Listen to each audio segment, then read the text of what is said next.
एक परिवार में 5 बहन थी। एक का नाम था टूटी, दूसरी का नाम था फटी, तीसरी का नाम था फीकी और चौथी का नाम था मरी, पांचवी का नाम था भूतनी। तो एक दिन उनके घर पे लड़की देखने वाले आए। मम्मी ने पूछा कि आप कुर्सी पे बैठोगे या चटाई पे? तो मेहमान ने कहा कुर्सी पर। मम्मी ने कहा टूटी कुर्सी ले आओ।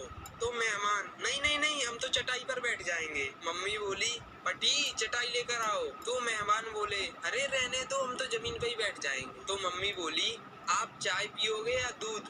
तो मेहमान बोले चाय। मम्मी बोली फीकी चाय लेकर आओ। तो मेहमान बोले नहीं नहीं रहने दो, चाय नहीं, हम तो दूध ही पी लेंगे। मम्मी बोली मरी भैंस का दूध ले आओ। तो मेहमान बोले रहने दीजिए, हम कुछ नहीं खा रहे, हमें तो सिर्फ लड़की दिखा दो। तो मम्मी बोली बेटी भूतनी को लेके आओ। मेहमान बेहोश।